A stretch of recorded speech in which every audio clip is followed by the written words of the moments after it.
Hi, and welcome to Asteria's Convos, where we are community, building the future. I'm your host, Asteria Elzea, hosting from land currently known as Los Angeles that has been tended for thousands of years by the Tongva and Chumash peoples. I owe everything I am to lands in the traditional territories of the Sauk and Fox nations. I acknowledge these ancestral tenders as a truth practice and reminder of the violence in our shared history, which has privileged myself and my farmer ancestors.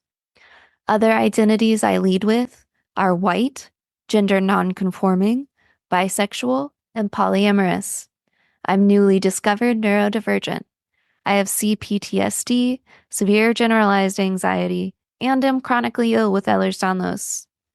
I've trained in connection and community building with Desiree Attaway, Beautiful You Coaching Academy, and in Carmen Spagnola's attachment-based, trauma-informed facilitation method. I have a work history in special events and as a stagehand. Plus, I'm a certified data analyst and practicing witch. I hope to explore all these topics and more on Asteria's Convos. So here we go. Hi, everybody, and welcome to Asteria's Convos, where we're community building the future. Our first guest for the podcast is going to be Carmen Spagnola, who's my mentor. And I'm going to light a candle right now to get us started. And then we're going to talk about who we are and what identities we lead with. So I'm going to just take this moment to light a candle where I've carved Carmen's name into it. And I hand make these candles just as a ritual. Okay. So, Carmen, who are you? That was really beautiful, Asteria. I love that you are bringing your ritual self and your ritual literacy and sharing that with everyone. Thank you for Thank you. setting the tone and delineating the sacred space for us. Yeah. Well, I really identifying with my white settler displaced self right now. I have recent transplant onto the lands of the Seal Okanagan First Nation.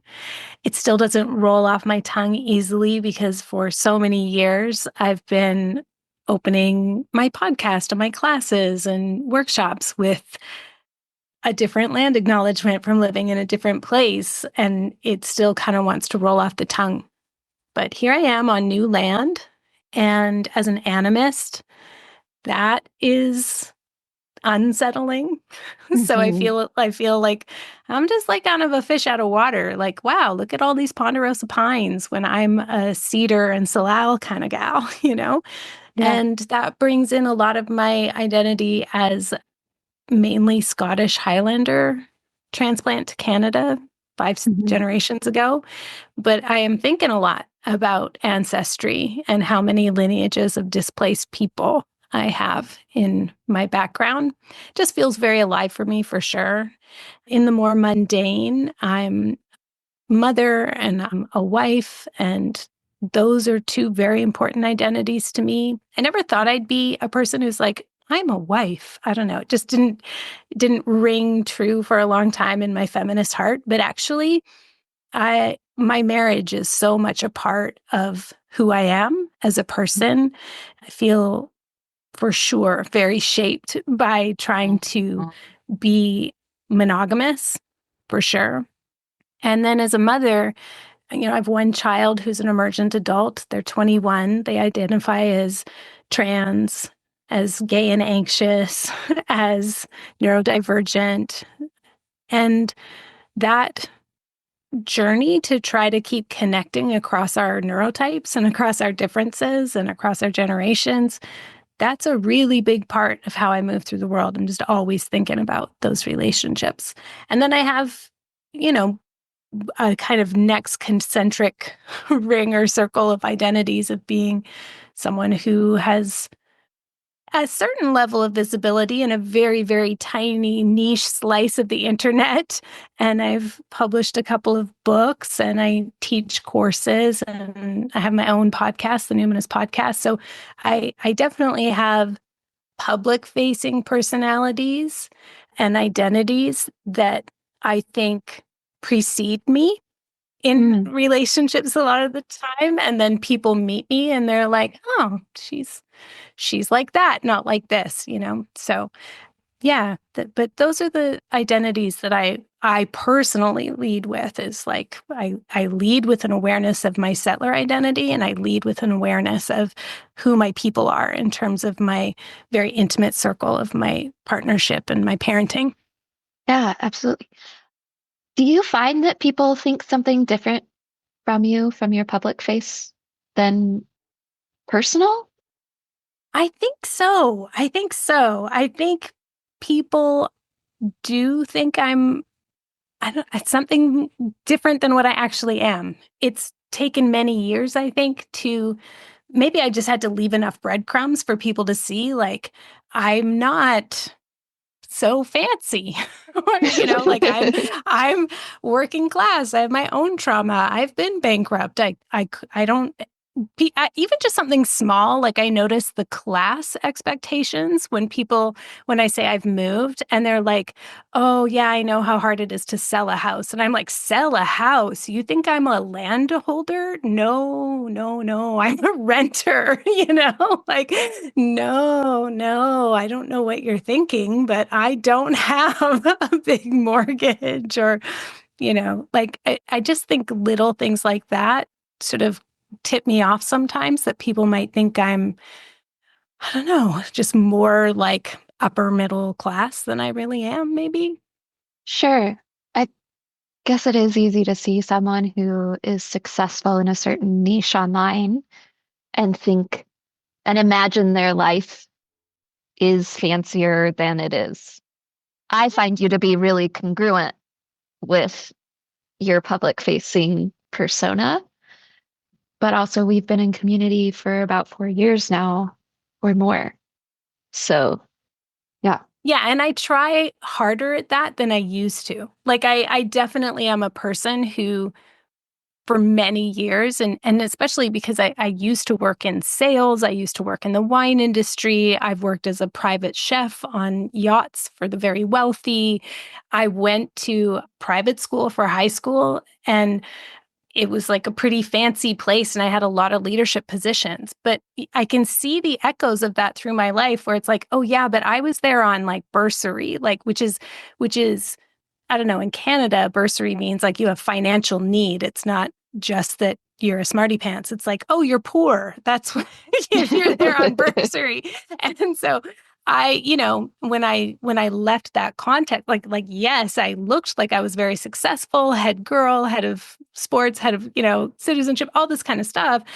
But then everybody else, they went off to university and in the cars that were delivered to them on graduation day by their rich parents and stuff like that. And I was like working as a dishwasher in my school cafeteria in the summers, when they had camps and stuff like that. Like I didn't do that. And so I worked in a Oh. lot of environments where I needed to project a certain image. And maybe it just had become habitual in the early part of my career as an entrepreneur. But I don't know, maybe about 7 or 8 years ago, I was like, oh, yeah, no, I don't want to do like a Marie Forleo, Malabid, big hair sales funnel coaching conversations kind of thing to try to sell a signature 5-figure program. Like, no, no, I fundamentally don't believe in that politically or personally. And I see how if if I project things a certain way and frame them a certain way on social media, that just goes against my values. And I want to be inspirational, but I don't want to be aspirational. So I think I really do try to make an effort these days to be much more transparent and show people like, oh no, I'm living in the bush in an RV. Like I'm not I'm not Yeah. and I'm not aspiring to have, grayish kitchen and closets that look perfect. And yeah, that's not, I don't even, I don't even want that, but I definitely don't want people to think that I'm trying to project something that's not, congruent. True. So I'm glad it lands like that for you. Yeah, it definitely reminds me of your husband, Ruben, has the Small and Delicious Life Instagram and work, and you guys talk about it a lot in the network. And it's just really about enjoying the little things and making the best of the stuff you do enjoy. And I value that so much and the way you show it. Thank you. I'm really glad to hear that because, yeah, we are trying to the small and delicious life is the response to collapse, right? And, yes, collapse is happening. There are large scale cooperation dilemmas. Community is very difficult to build because people are still trying to just survive capitalism.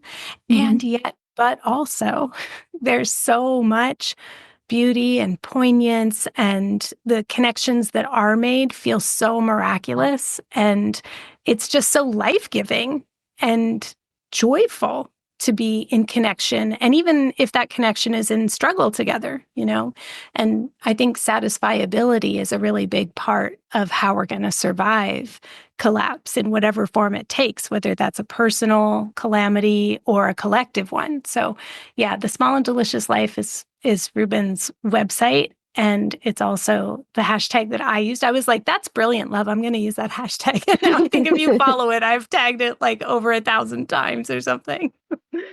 I, yeah, I really love it. And I've actually recorded podcasts with some other people already. And our mutual friend Kristen's going to be on, and we talked quite a bit about Ruben's work in Kristen's episode. So, Oh, that makes me yeah. so happy. I just love him so much. And I think everybody like he's a very singular kind of person. He's what I would call iconoclastic. And his version of how he's going to go through life isn't everyone's cup of tea. I should say it's not every man's cup of tea. I think Ruben has a way of appealing to women because he's just like a sensitive kind of guy. But I think a lot of men are really caught up in the hamster wheel of status and providing and Mhm. just, capitalist masculinity and patriarchy and stuff. So yeah, small and delicious life. Brilliant. And I highly recommend it to everyone. Brilliant. And we've now talked about your husband's work in the world for a moment. What is your work in the world, Carmen? It's such a tricky question, Asteria. Like I need some inspiration. What I could is tell my you work in the how world? I think of your work in the world. Yeah, please Okay. do. Tell me how you think of my work in the world. I also would love for you to tell me what you think of your work in the world is, because I have a hard Um, time articulating big ideas like this sometimes. yeah. How about I reflect to you and you reflect back to me, maybe. Sure. Um, great. So I think of Carmen's work in the world as educating people on sensitive systems and trauma. That's definitely a huge part of it. Carmen Mhm. creates community online. I came to her work through the co-regulation pods during the pandemic, which Carmen started because people were not getting enough contact nutrition when they were alone in their homes. And so she taught us about different things that we could do for ourselves, like safe touch, kind eyes through the computer, the way you hold your face in Zooms, vocal prosody, which is the quality of your voice, which is very important on Zoom calls. Carmen does spiritual education, leans hard into the witchiness and ritual, animism, how important it is to for us to train those things. She also teaches about intuition, which is a great way, like intuition is so magical and powerful, but also connecting with your intuition is the real way to get in contact with yourself and your desires and what you want. So certainly, then there's also the podcast, which connects with a lot of people outside of the Numinous network and has more to do. Oh, and teaching about collapse, like preemptively getting us ready. doing whatever we can to like move forward, even knowing that our society's collapsing and we don't know what it's going to look like. But what can we take to plan for that? I think this Carmen person sounds great. Like, I enjoy her. I like that body of work. That sounds fascinating. Thank you for encapsulating. Yeah, that's what I do. I do all of those things. Yeah. And I really appreciate you lifting up the podcast because somebody else wrote me like a really long, like kind of block of text DM the other day, basically saying like, I've been listening all this time and witnessing your personal journey of radicalization has been so empowering for me. And I was like, oh yeah, man, I've been doing this a long time, 10 years, you know? 10 years. But then I've recently had like a couple of different colleagues and friends who just randomly themselves, not knowing each other, sent me little voice notes being like, oh, I was just listening to your podcast. And I'm like, oh, that's who I really do it for. I really do it for my friends. Cause it's like, this is how you could love me is by letting me info dump about my special interests. So here's my podcast. Yeah, I do all those things. I'm interested in all those things and I'm interested in sharing them with people and kind of like gathering people around the fire, which I think is Yeah. something you do as well too. And you're doing what's so great. So yeah, we were in the co-healing pods together during the early stages of COVID when there were still lockdowns. Mhm. And you're one of those people who I think you're like me. You come across a concept and it could be a small part of the concept, but you're like me, you'll kind of latch onto it and spin off a whole bunch of it, all these spin-offs. Like, oh, I could do a course about that. I could do a mural about that. I could do a whole thing. I could do a podcast about that. Like you like me will take something big and be able to condense it. And then you want to like expand on it and evolve it and move it forward. And I would say what I've seen in your work is you are a natural with contact nutrition. You are a naturally sort of animating and attracting person. Like you magnetize people to you, but then you're like, okay, how are we going to turn this into like collective leverage, collective power, collective change, collective movement, collective joy, collective expression? And you really like to collectivize in a really beautiful way. So even though I know you do coaching and you do that kind of thing one-on-one, and you have worked in organizations where you're trying to work towards like liberatory futures in like creative industries, what I really see you doing is like naturally expressing a lot of contact nutrition to gather and convene community. And now I'm really excited to hear that you have a podcast and you're going to keep disseminating more information about co-regulation and tracking power in groups and contact nutrition in groups and how it's like your own small and delicious life version, right? But it's like the magical Asteria celestial coven vibe that goes with it, which I love. Thank you. Yeah, I keep having people tell me I'm a mystic lately, and like multiple different people who aren't connected to each other at all are have used this specific word mystic about me, and I'm like, I love Mm-hmm. that. That's so cool. What a good Mm-hmm. what a good word. Great word. Yeah. Okay.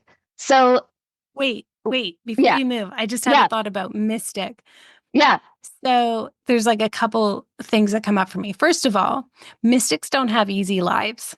So that's something that yeah. comes up for me as I think about you. It's like, if I asked you the question of what identities do you lead with, and Yeah. we might also end up in a place where you're like, well, this is what people think of me when or this is what they project on me, or this is what they assume. Hmm. And then there's how I really am.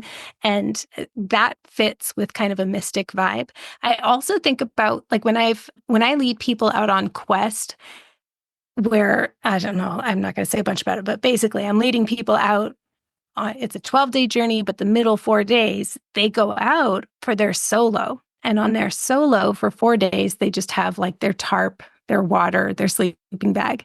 And they're in this isolated spot in the mountain. And so what I tell them is find where the mythic gateway is. And the mythic gateway, it could be like two bushes or two rocks, or it's just something where you're like, oh, that feels like a portal or a threshold. Like I step across, and then on the other side, now I'm in non-ordinary reality for the next 4 days. And I feel like the mythic gateway and the mystic also go hand in hand. Like the mystic is there in the unseen realm, or, the mystic is there as the guide who's like, oh, hey, just so you know, this is a portal. Like, watch where you step. You're about to go through a mythic gateway. And the mystic is there who can like see where the mythic gateways are. That it's like, okay, we're going to step across this threshold, and now we're going to be in dream time together, or I'm going to be waiting here for you on the other side. Like there's a very important initiatory role, and there's a place for somebody to stand and be able to identify where the mythic gateways are and say, I'll see you when you come back. Like I'm going to help you cross this threshold, and I'm not going with you because my role is to be here and like kind of alert people and like keep everyone safe, but I'll be here when you get back. And I can imagine that being part of growing into kind of a mystic archetype in your own journey. Anyway, I offer that as just like my own 2 cents. I really, really appreciate your 2 cents, which is fully why you're here. And also, I realized I didn't really talk about the identities I lead with. Yeah, please say. Yeah. I am bisexual. I'm a Midwesterner. In like the United States, I'm from the Midwest. My family has been where they're located since the 1840s. Our farm is a century farm, and I constantly feel my body calling for it.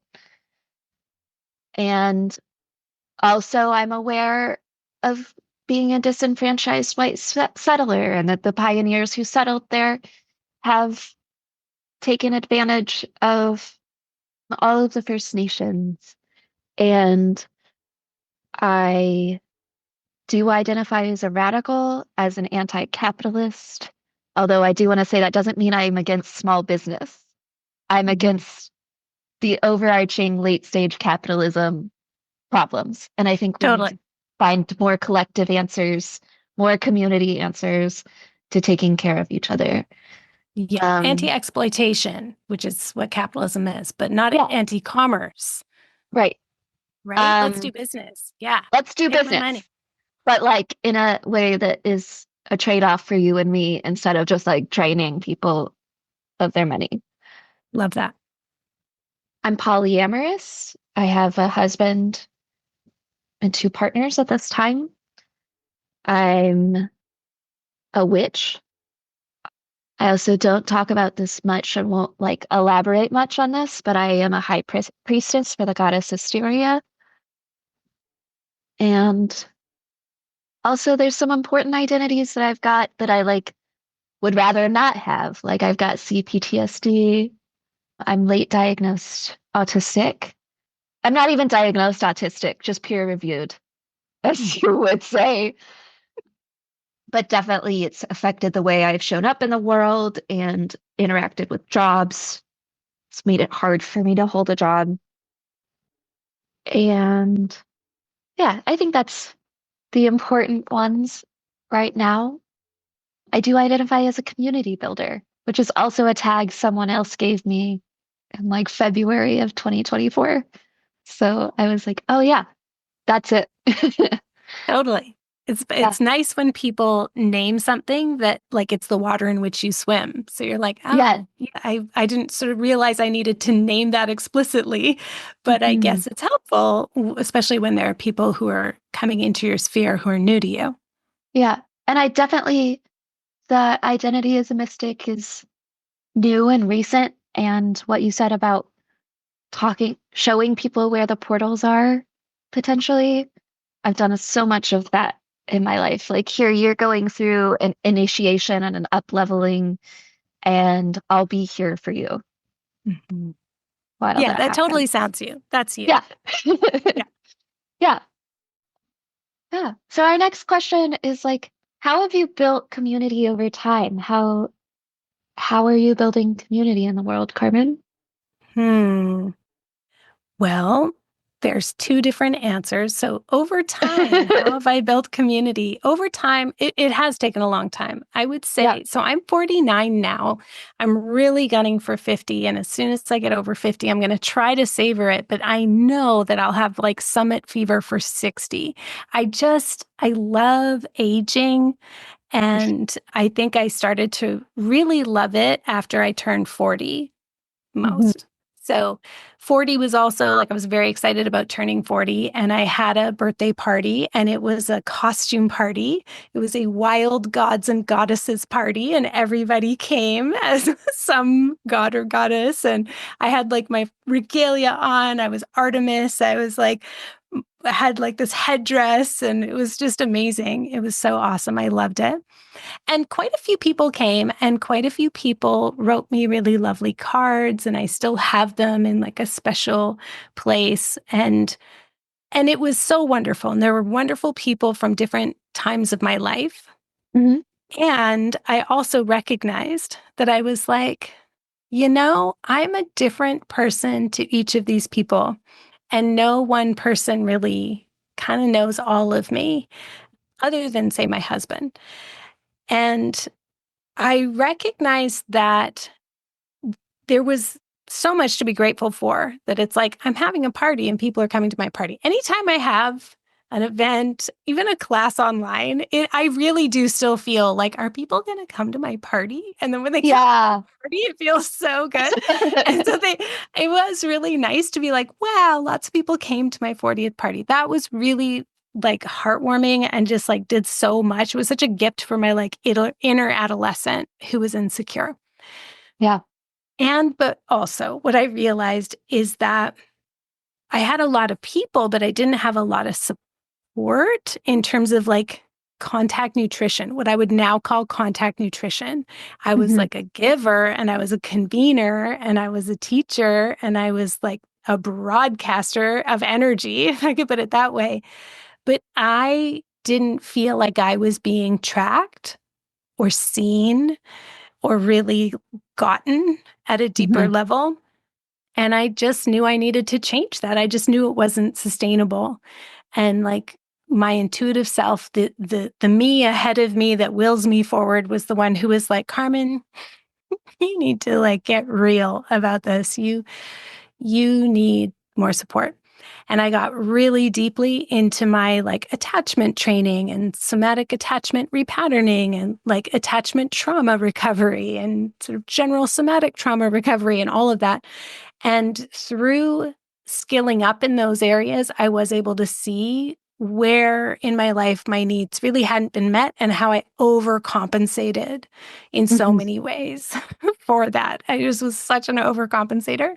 And that I would interrupt my own reach towards attachment because I was so just, I don't know, not even so afraid of being vulnerable, but my default as like I can say this really lovingly as a recovering avoidant. My default setting was that my need isn't going to be met, so it's better to just not have needs. I'll just turn the dial down on my needs. And it made me popular because people love a real giver who's like always an endless font of generosity and availability. But that's not the same as feeling loved and lovable. So I really went through a lot of my own kind of one-on-one healing stuff. And like I said, in my marriage, and uh, that was like a really big training ground for like, can I actually receive love and care? And so when I got better at being able to receive love and care, I actually got better at also presencing love and care. So I got better at receiving attachment bids and being present to them. And then I got better at being a secure attachment figure. And so then I was like, okay, now I can have friendships that don't need to be quite so like intense, like almost trauma bonded, like, oh, Hmm. we totally get each other and we're so into each other. And then when one of us isn't quite as available, it becomes like a big kind of distressing conflict and it kind of blew up or like the whole friend group dissolved because I said I had needs or I wanted to be witnessed, and like nobody picked up the bid and I stopped trying. And now like, oh, look, a whole bunch of us aren't even friends anymore just because I said I would like someone else to carry some of this emotional labor. Well, that trend trended downwards in my life. I was like, I'm just not going to do that anymore. And then I got just a lot more clear on like, this is what I need in close relationship, and kind of build community around. And if you can't meet that need, I have other places I can get it. And I understand. And it's like, that's okay. This is kind of the minimum level that I will need. But if you can't meet it for me, my whole sense of connection and community isn't like bound up in you. You know, it's like I Yes. actually had multiple circles of care, and that made it so that I could give that person a break. If like it was like, you know what? I do believe that you want to meet my need. And if you can't, it's because you can't. It's a can't do problem, not a won't do problem, because I don't have won't do people in my life anymore. Yeah. And so I built community kind of starting with myself, was like, okay, I need to state that I actually have needs and I need to state clearly what they are.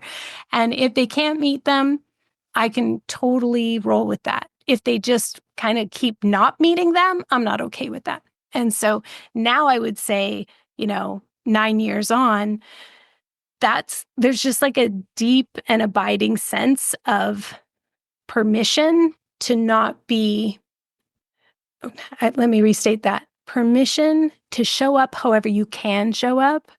And I don't have like these strange standards for, well, if they don't show up in this way, what does it mean about how they feel about me? I just don't have those people in my life. I have people who have the same level of interest in this thing of secure attachment. And then I created events around that. I created courses around that. I created a numinous network around that. And the way I show up in that space, I think has created a bigger field around me as an individual person in my intimate relationships, that there's a lot more compassionate space, that the security is really there. That like, if I'm not getting a lot of reciprocity in this relationship, it's kind of less of an abandonment for me, because I've kind of managed to attract people to me that really would do it if they could. And that it's okay if I kind of scale back my input then, because I've got other stuff going on too. It just doesn't have the same, I'm trying not to use the word drama, but there has been drama in my life, quite frankly. But Right. there's just a lot less tension around that. So that's like kind of my larger kind of public space. Like, so yes, I have built communities that I wouldn't say I was trying to build community, but I've created the conditions in which community could flourish. And that's really important. That's really beautiful to me. But on my personal level now, where my work is as I said, I live in a new place. I live in this tiny little valley. There's like 900 people here. And it's outside of a small town that's like 10 or 12,000, including all the rural, it's probably 12,000, but it's pretty rural. Like the downtown is like 4 blocks. Like it's just a little town, no Yeah. like movie theater or anything like that. And there's already, I keep joking, and I don't want to make this sound like I'm the standard to which everyone has to rise, but hopefully people can take what I mean by this. In this valley, there's already a Carmen Spagnola. There's already this like kick-ass awesome woman who's like kind of well known in this area, and she hosts a lot of stuff. She hosted us for a barbecue when I was here in the summer and introduced me to people. And then just now she had workshop for the seasonal Yuletide thing. And like, the thing is, I'm that person. I'm the one who's like, oh, come to my wreath making workshop and you'll get to meet all the other cool people in town. Like, that's usually me. So now here I am. And like, Asteria, you should have seen me before this workshop. It was so confronting to see that one of the ways that I deal with my own social awkwardness and like my own social shyness is by convening and basically controlling all the details of every gathering. So I was like, I had to do a lot of work to be like, I'm not going to bring my own secateurs. I'm not going to bring my own wire. I'm not going to bring my own wreath form. I'm not going to bring my own like stuff. I'm not going to bring my own ribbon. I'm just going to go and like let myself be a participant, and I'm going to receive her attachment bid. Even if I go and she kind of just ignores me the rest of the time because there's so many people there, I was invited. And so I'm just going to receive that attachment bid and try to show up and be like, I'm new. I'm new in the valley. I'm new in town. Oh man, it was so hard. But I just kept thinking to myself, this is building community. This is building community too. Like I have to participate in the community, not just like try to run it or convene it all the time.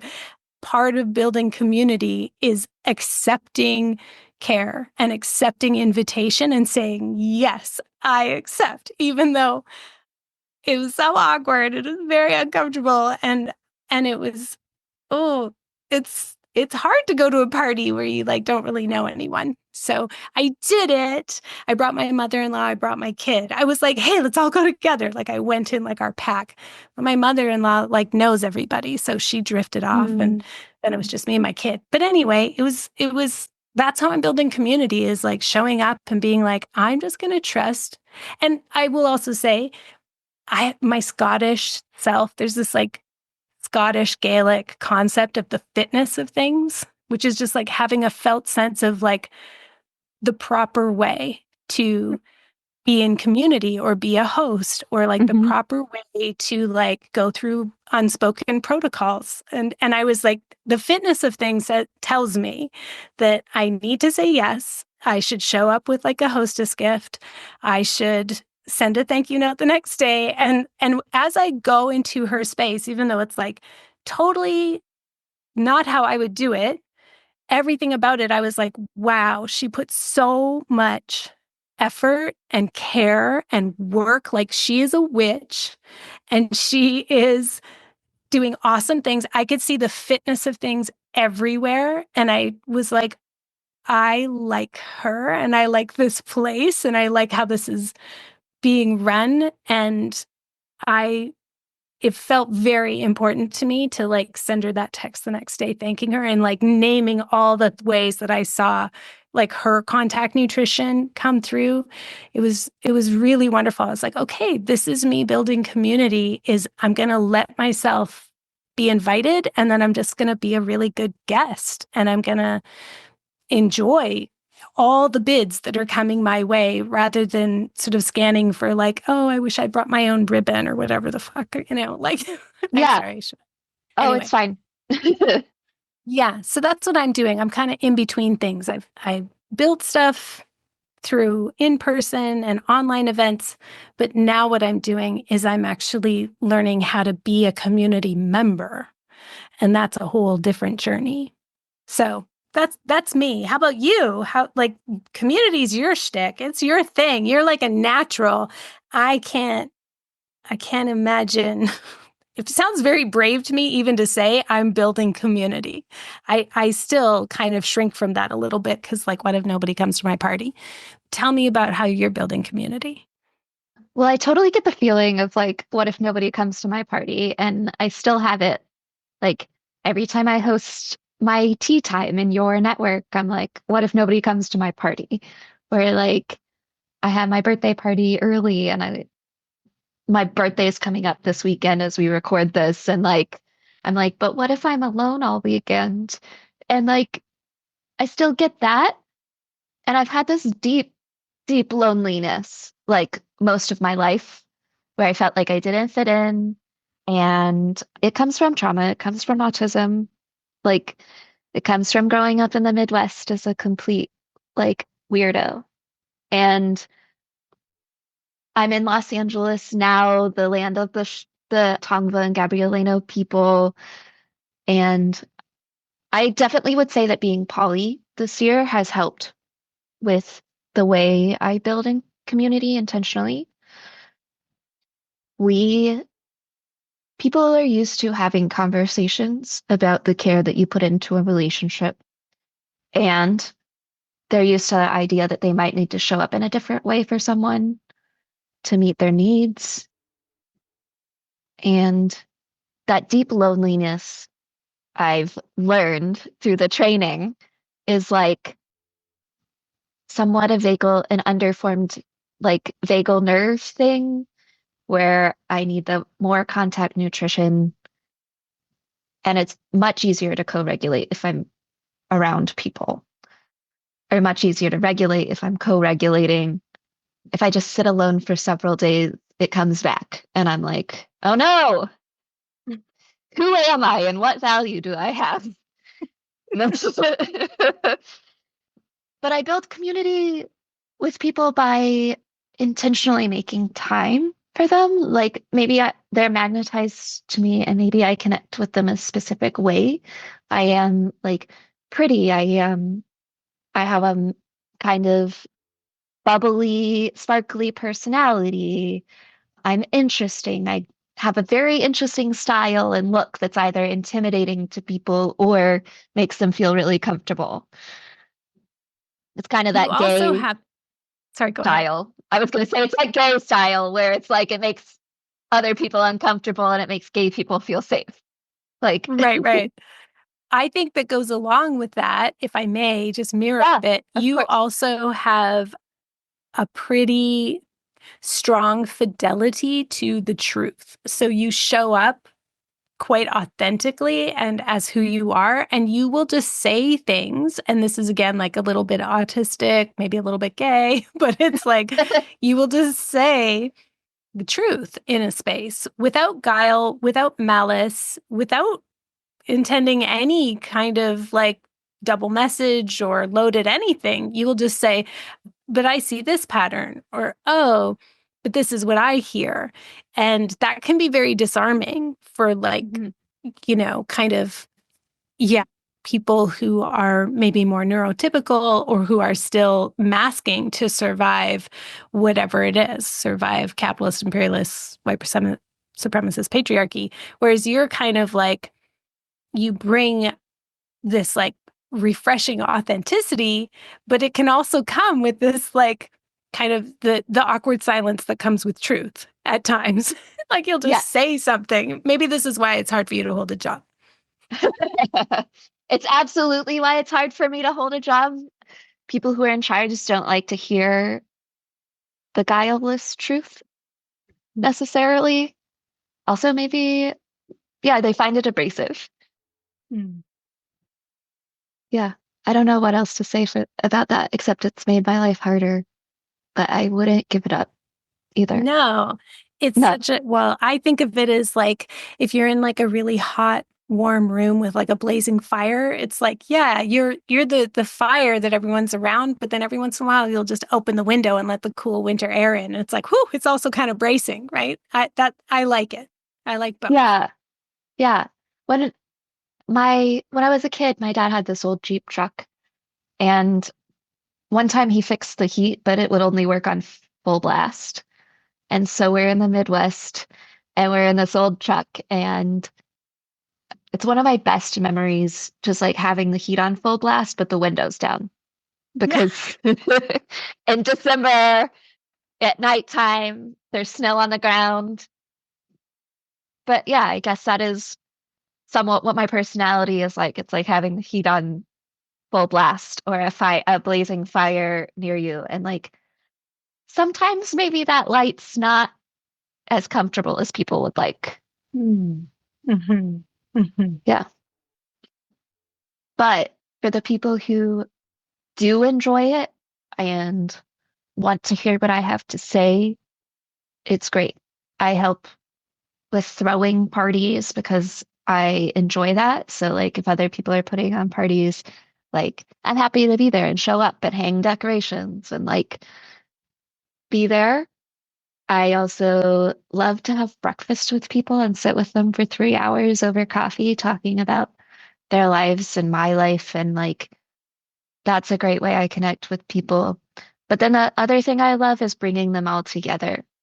So I know a lot of people plan parties and they're like, how are these people going to get along with these people and this and that and these social dynamics? And when I plan something, I invite all of the people that I want to be there and I let the dynamics work themselves out, or I facilitate the dynamics as needed. But, and I might need to do that somewhat naturally, like breathing, like you said. So, like, hey, I see you're over here and you're kind of lonely, and like, what can I do to connect you with this person? Or like, I see, oh, this person is like my bass teacher, and I know you love punk music. So, can you talk to him? Or, and I really enjoy that my friends are up for that, to show up in community like that. And then they are also just so different and unique and dynamic and interesting. And they are willing to accept that other people are too. I love that.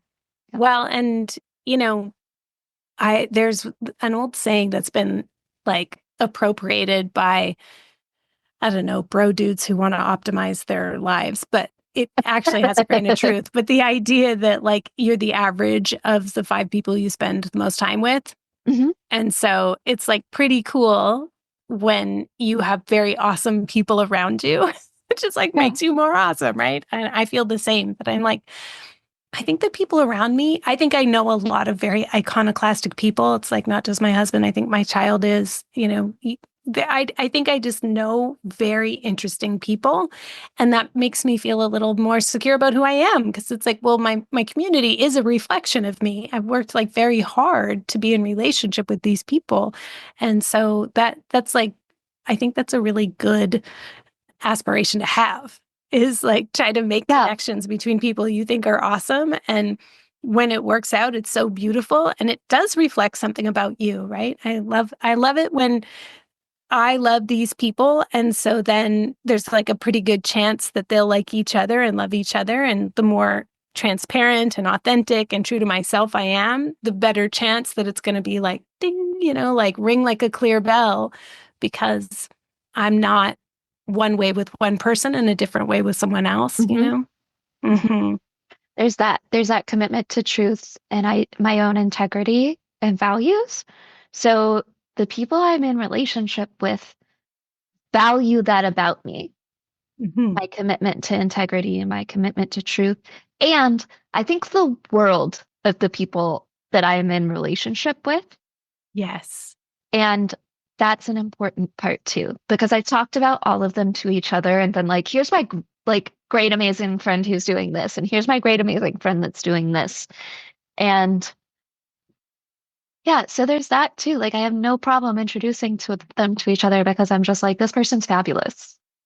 Totally. You should do a whole episode too on how, like, you've shared that you're polyamorous. And so Yeah. that also means that you'll be like going out with your polycule and like, and how do people come in and out? And I'm sure you're going to do episodes on this. But one of the things I notice, and I can just say this as a straight cis woman in a hetero marriage, most people in hetero marriages seem to not like each other.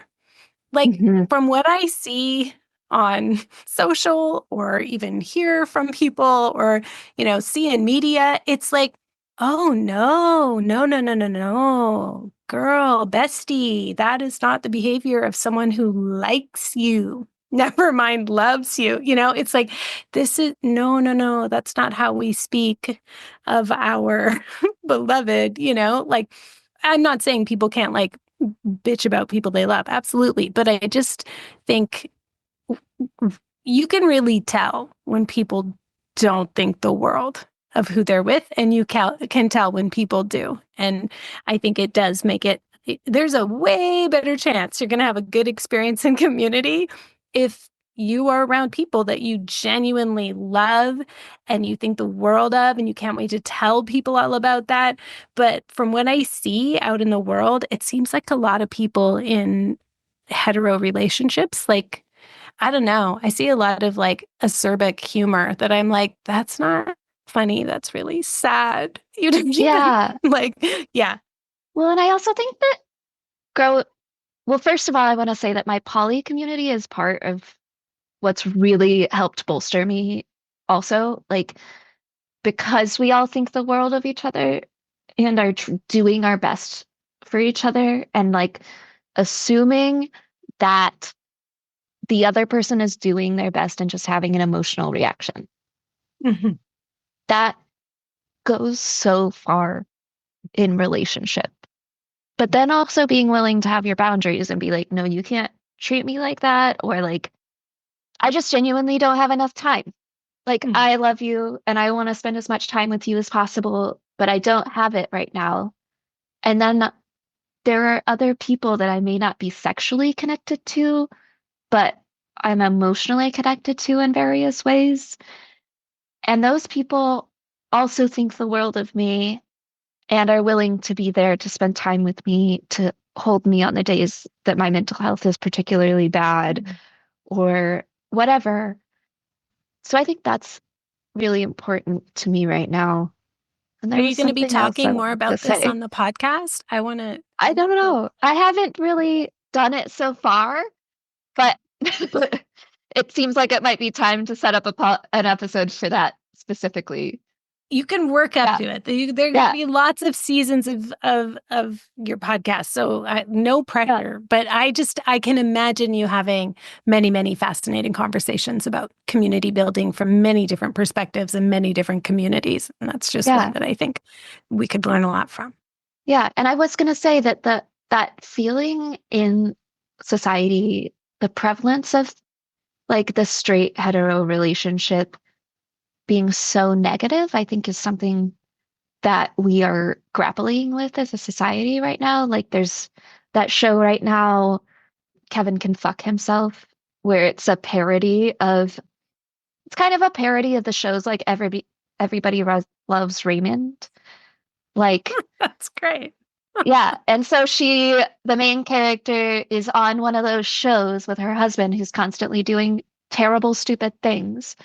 I And then saw this. I remember now. Yes, it's the Schitt's yeah, Creek lady. Yes, yes, the that was a Schitt's great Creek one. lady. Hmm. And then it'll cut to like her being like, is this really the way I live? Right?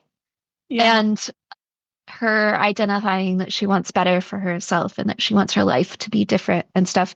I haven't gotten too far into it because it really like is hard on my nervous system, like the harsh cuts between comedy and her real life. I have a hard time watching any media with people who, if there's like a smug wife and a bumbling husband, that's like hard Yeah, enough, even if it's just a like Canadian Tire commercial. That's like a whole kind of theme up in it's a Canada around Christmas. And like, I'm like, I can't even watch that. But then watching that kind of show, like in Everybody Loves Raymond, where it's just like rampant patriarchy and misogyny and just like, and a laugh track, I just can't yeah, even. I can't even. yeah. And yeah, seeing couples depicted who just seem to resent each other in Mhm. like drama shows and stuff. I can't. I Well, and basically I've seen it. Ruben and I will both like sigh and Yeah. grab our phones because we're like, we gotta get through this scene. Yeah. And I've seen it so much in my community growing up too, with like people who are in relationships and they're like, oh yeah, well, I guess the next step is like getting engaged and getting married, or the next step is, and they don't think about it. They think they have to.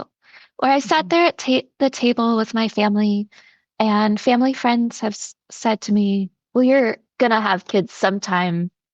Like, that's just what happens. That's just what you do. And I have known since I was Wow. 15 that I didn't want kids. I still want to be in family. Like, family's so important to me. I still want to be there for other people's kids. And a lot of my community stuff is like, how can I show up for my friend and their kid? Mm. Especially as I'm 32 and my friends are starting to have, their kids. And I love them so much. But people where I grew up really thought they didn't have options Mm. besides getting married and having kids. Mm-hmm. And that marriage was always going to be like deeply uncomfortable and that hating your spouse is normal. Right. And I just have fought a lot against that Mm-hmm. I think because you'll it's be so a great upsetting. allo parent. It is so Yeah. upsetting. It is so upsetting. But you will be a fabulous allo parent. You're exactly the kind of, community member surrogate that every young person needs. So I'm Yeah. glad that you will have time. Yeah. My niece came to it's my best friend's kid. It's my niece, and she is 2.5, and she came to my birthday party, and she was the only kid there. And she had so much fun. She like was crying about leaving because my whole community was like, yeah, this is someone who's important to Asteria, so this kid's important to us. And like she got to try on princess crowns and she got to see the cats. And I danced with her with my like shawl. She called it my fairy wings. And like I love having such a good relationship with her that she's having fun being at my birthday party. And then the next time I talked to her on the phone a week and a half later, she was like, last time we did your birthday. And I was like, yeah, we did. Yeah. Oh, that's great. That's great. Which I think leads us into like, how are you looking towards the future with your actions? Because that's how I'm looking towards the future with my action. Wow. I wish I had more younger people, like little people.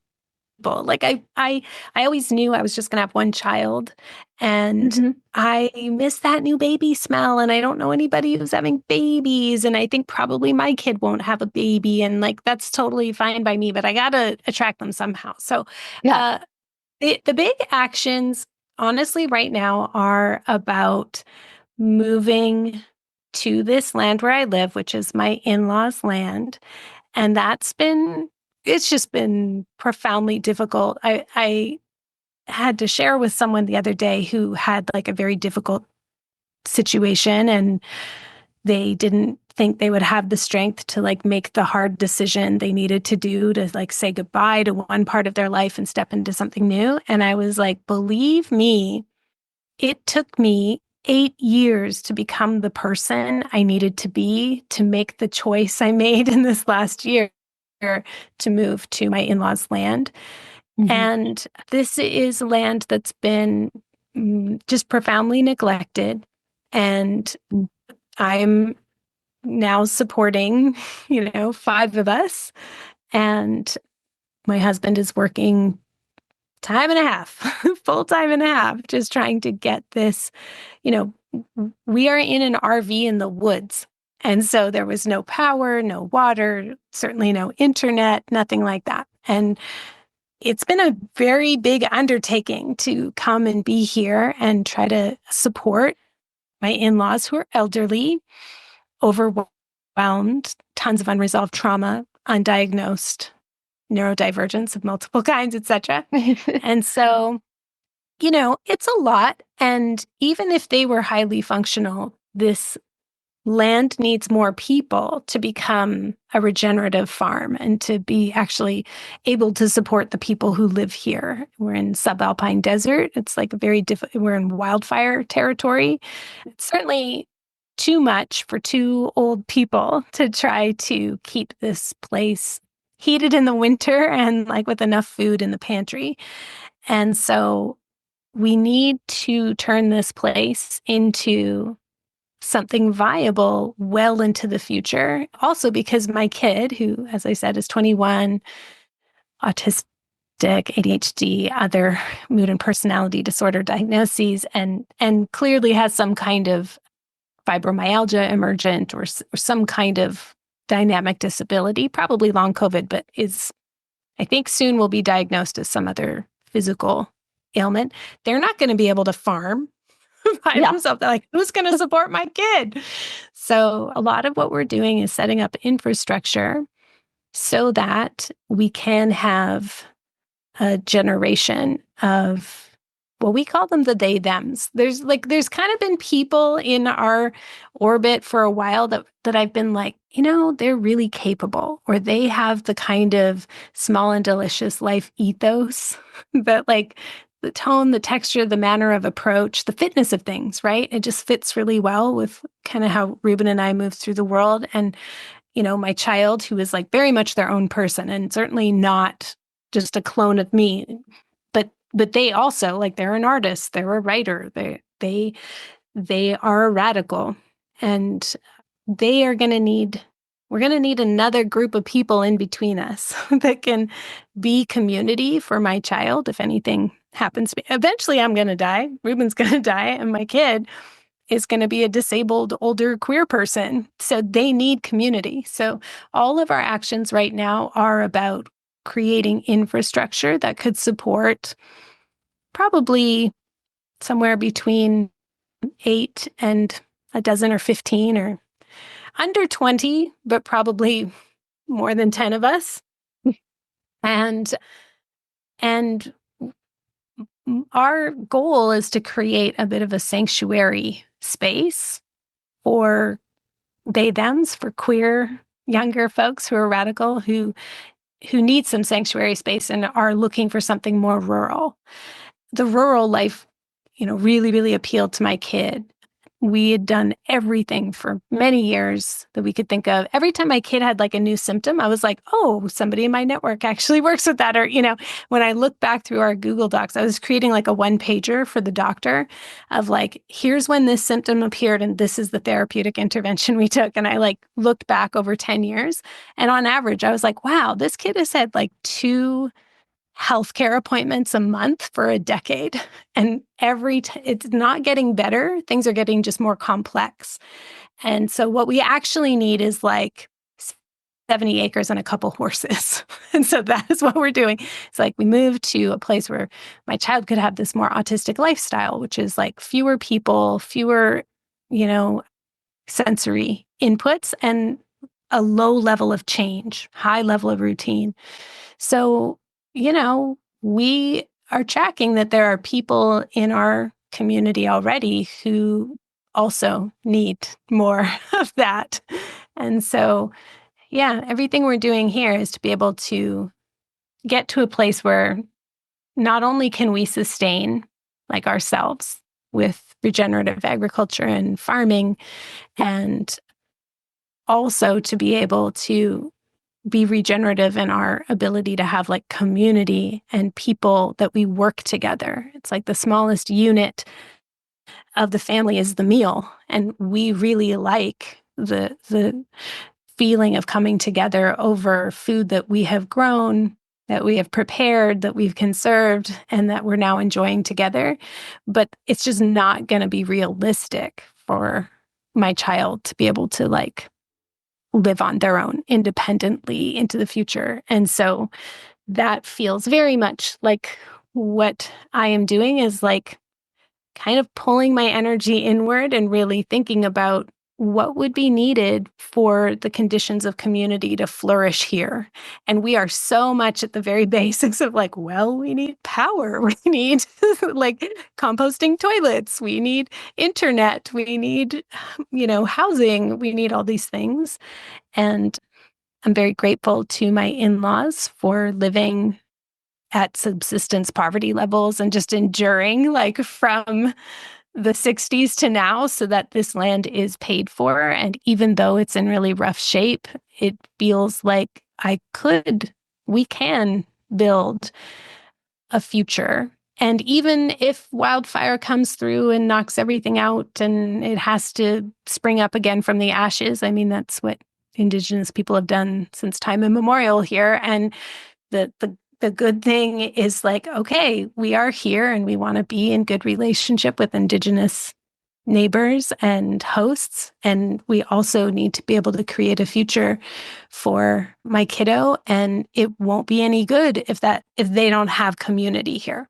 And so what will that entail? So got a few people that are interested, that we really enjoy being around. And it's like a long, slow process.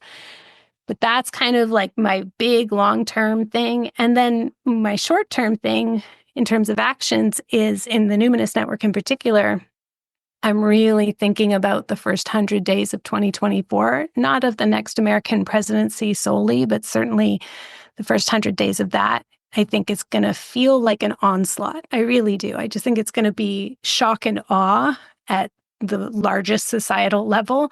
And so for the Numinous Network, I'm like going into deep rest for the last part of the year so that I can like arrive and be there and be available with, somatics almost every day, like increasing the programming so that there's just more contact nutrition available. Yeah. And, not to overwhelm people, but just to, stay mobilized. Remember in the beginning of the pandemic when we were in pods and I would say like, okay, if you think of the freeze response, it's like there's a large collective freeze right now. And those of us who've been tracking it since before lockdowns, those prepper types like me and Ribbon, we're like, okay, people are getting overwhelmed. And Carmen? Oh no. there you are. And you know what? Hi. It stopped recording right after I finished my sentence. So Oh, okay. Great. it's going to sound great.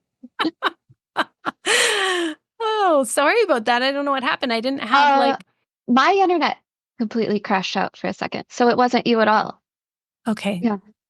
Okay, great. Well, we captured that part anyway. Yeah.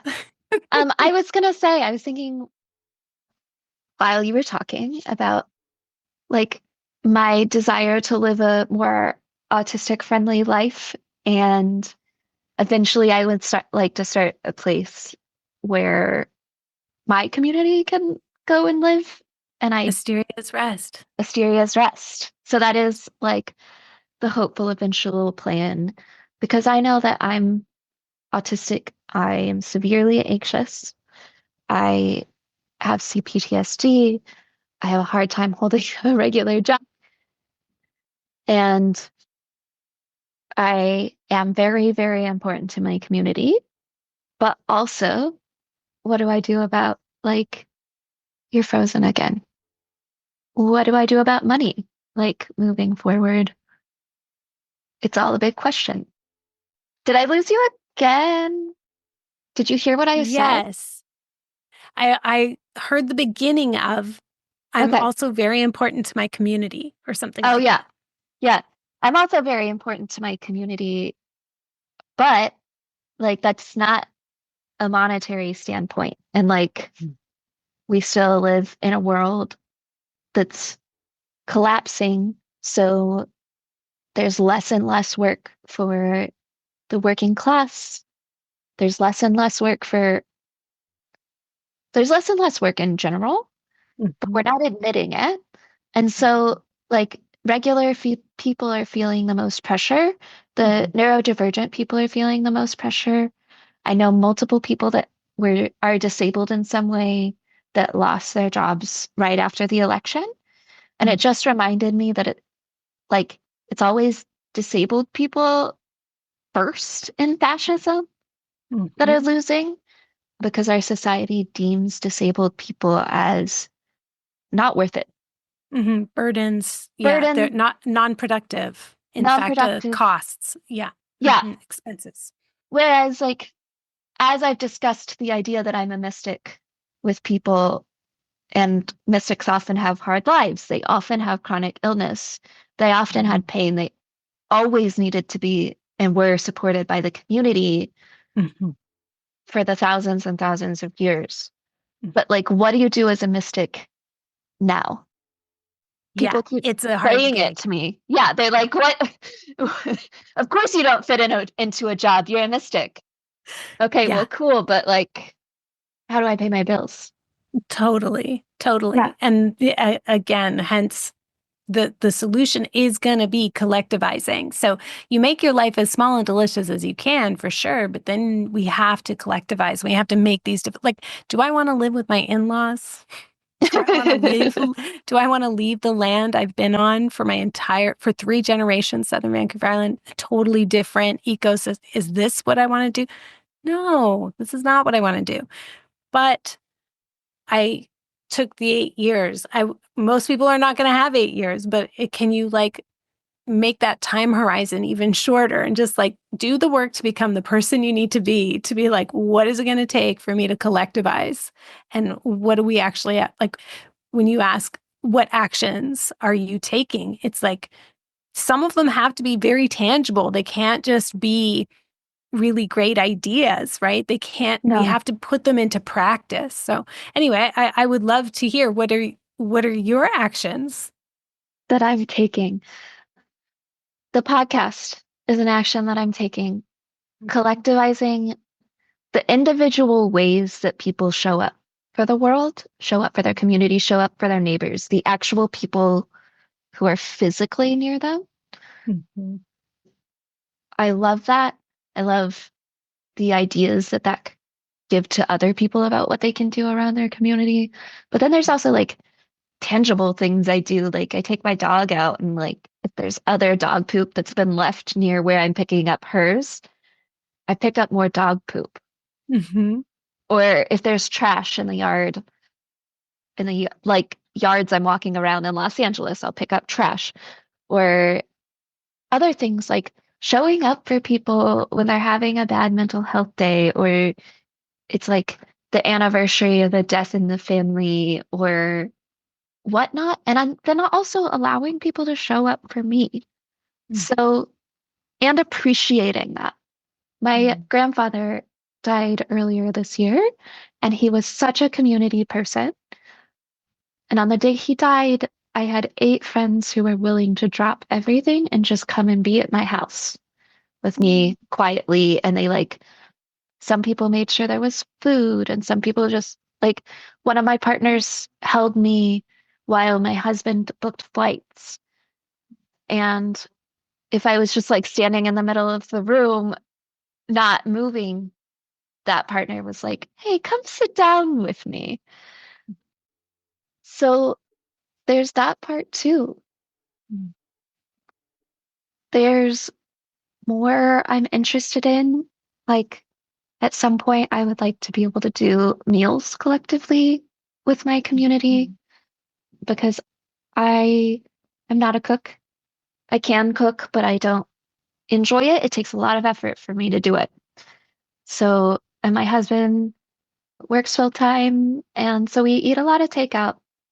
And I I know that people didn't cook for themselves for most of history, like 3 meals a day for yourself and no one else. That's not actually natural. And just like you said about meals, like ingestion behaviors are such an important form of contact nutrition. And so eating with people is part of it. And the care that's there in a meal, I would just love to be able to be like, yeah, there's always a dinner here if you need it. If you need the Mhm. company, if you need the food, if you need the nourishment, like there's always a dinner here. So that's like an aspirational thing that I've got.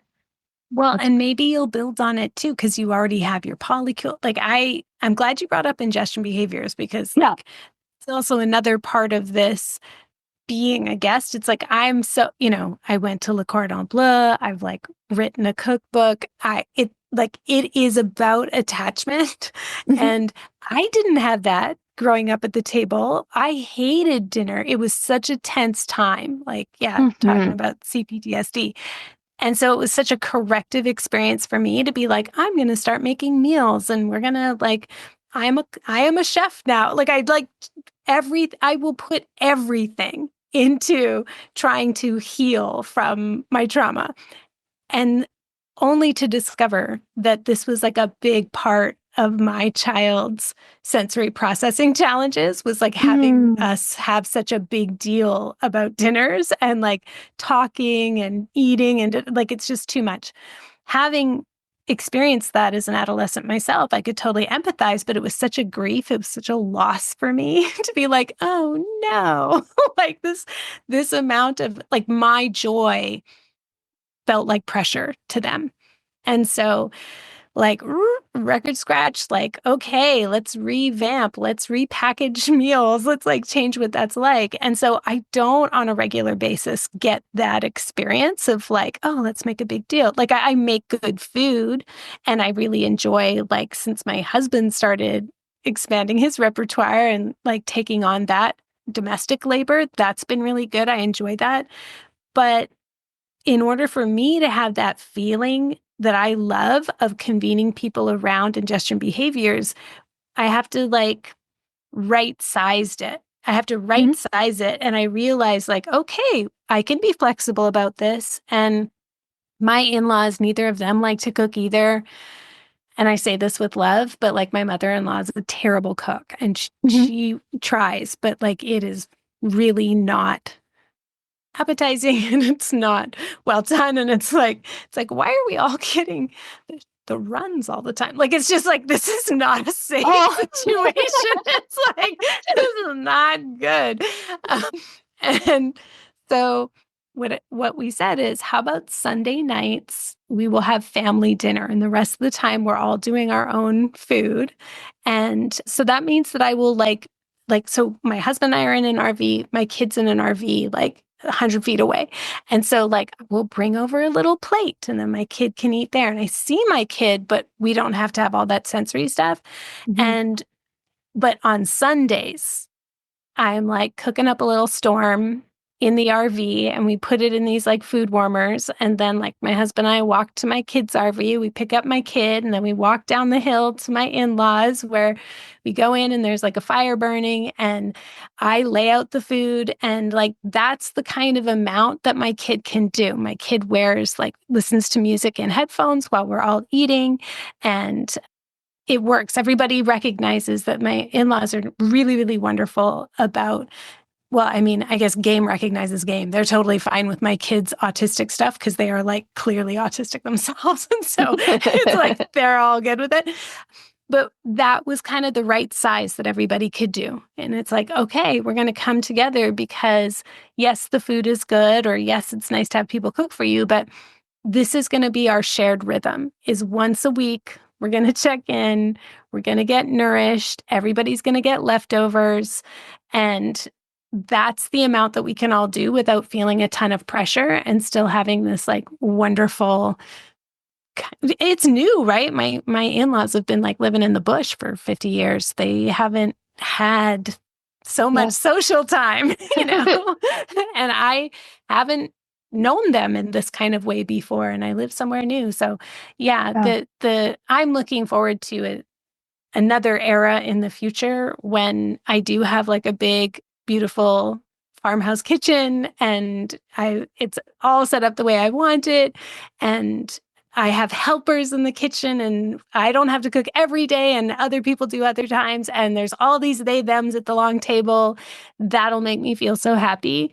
But even for now, that first step of being like, okay, what can I cook for 5 of us on my teeny tiny RV 2 burner stove and tiny little oven, and then like hiking down the hill with it, it actually feels really small and delicious. It feels really meaningful. It feels like a very genuine gesture of like, I want to connect with you. And I really love how everybody's picking up my bid and it's the right size. We found the right size and rhythm for our group. So tiny little actions towards the big vision.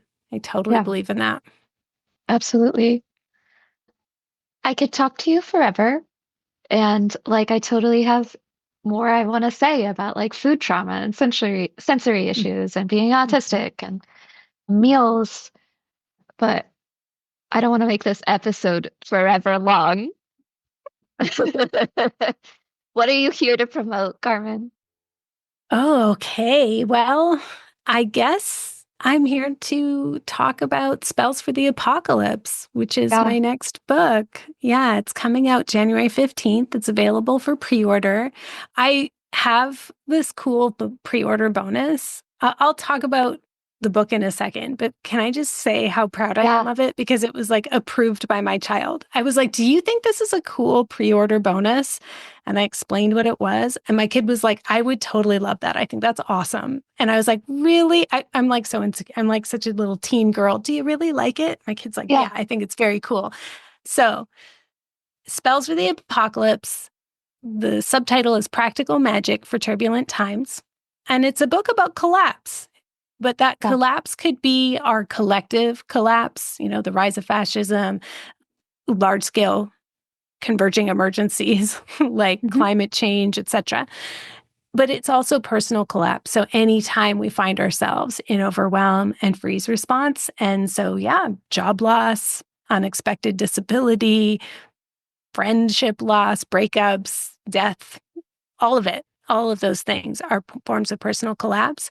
And the book is part magic, part self-help.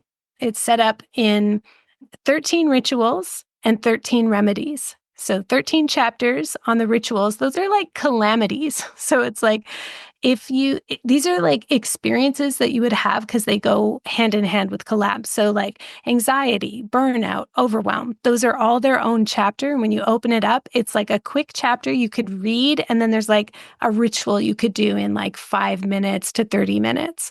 It incorporates attachment theory, somatics, collapse awareness, trauma, power, rank, privilege, all of that. So it's basically like an anti-fascist collapse handbook.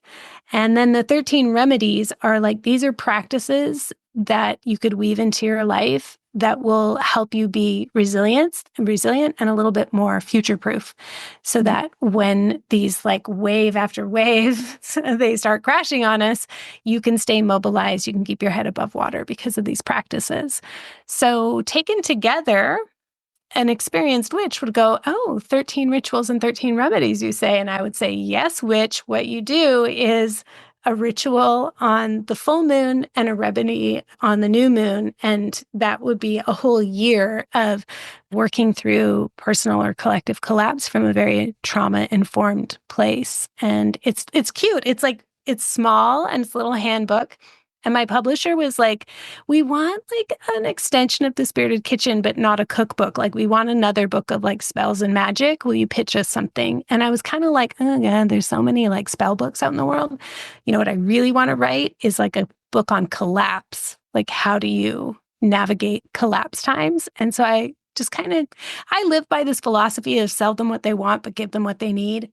So I was like, sure, this is a little gift book called Spells for the Apocalypse. And it's got it's got my doodles in it. And it's like all pretty and small and purple. And they were like, we love it. And then, yeah, it has like a huge disclaimer in the front because I had to like go through it with the publisher's lawyer. And the publisher was like, can people get hurt doing this? And I was like, well, anything that has the potential to help has the potential to harm. And obviously lawyers don't like hearing that. But it's because the rituals are taken from neuroscience and attachment recovery and trauma recovery. And, they're really quite progressive. Like really, if you can't afford a therapist, this is going to be a great next step. So yeah, Spells for the Apocalypse is available for pre-order. And the bonus is this. I love this bonus so much. Okay. You can only get it, though, exclusively through one store that ships internationally, this Canadian little independent bookshop called Monroe's. So when you go to my website and you go to Spells Book, scroll down to the bottom to get this awesome one. They ship internationally. It's expensive for the first book, though. So save up all your book orders because it's only like $2 for additional books. So like shop independent this holiday season. Okay. So the bonus is it'll be signed. And if you want, you can put an instruction of like who you want me to make that to. I'll sign it with a little blessing. And then I'm going to draw a tarot card for you. I'm going to draw a tarot card, but I've taken out all of the like scary ones. So it'll be a major arcana card, but not the devil or the tower or like a scary one. Okay. Because we already know that that's part of 2025. The stars tell us, astrology tells us, we already know. So I've taken those out. I'm going to draw a card for you. I'm going to put the card in the book. So you're going to get the tarot card. And there'll be like a little postcard in there as well with a QR code. And when you go to the QR code, it's going to open up like my 10-minute reading for what that card means. And so it'll be like your year ahead reading based on this card, the kind of do's and don'ts and the spiritual developmental tasks for that major arcana card in 2025. So you'll get like an actual tarot card that you can keep and have on your altar and like a 10 to 20 minute reading about my interpretation of that card and how you would live through its lessons that year in a collapse aware way. So I think that's very cool, personally. That's a super cool pre-order, and I intend to go pre-order it now or soon. Yeah, soon, because maybe you want to buy other people some books. Or that's another thing. Oh my God, I just thought of that. Save up your book order of all the things you want to buy, or just buy multiple copies, because then the shipping is cheap. give it yeah. away as a gift. It's meant to be a gift book. That's what they wanted. And I was like, Yeah. yeah, this will be a nice handbook. Actually, my editor said today, she sent me this email saying she took an advance copy to Thanksgiving, and her aunt is a therapist in Western North Carolina. And of course, they've been devastated and are still devastated by Hurricane Helene. Mhm. And her aunt was looking through it and said, wow, this would actually be really good for so many of my clients. And I was thinking, yes, that's what I want. Something you can press into someone's hands and be like, this is a handbook for going through shitty times. Like that's exactly what this book is. So it kind of helps the giver as well, because sometimes we can feel helpless at all of the onslaught of life. And it's nice to be like, hey, I see you. I see you struggling. I see you trying. And like, here's a talisman I can give you. It's like, think of this as me holding your hand, you know? Yeah. I can't make personal or collective collapse better, but here's what I do have to offer you. Totally. Totally. Exactly. Well, thank you Okay. so much for having me on Yeah. your show, Asteria. This was lovely. And I'm looking forward to listening to the future episodes. Yeah. Thank you so much for coming on and also for throwing my questions back at me. That was helpful. And I'll talk to you soon. Yeah. Yeah. Yeah. Okay, do you want to press stop recording and just make sure? I don't know if it's until we end. Thanks for tuning in to Asteria's Convos. You can find the links for this episode in the episode description. Please leave a review on your favorite podcast hosting service. That's the absolute best way for our community to grow. You can find me, Asteria Elzea, on TikTok, Instagram, and Threads as at asteria.elzea, and on Blue Sky as at Asteria Elzea. Spell it Asteria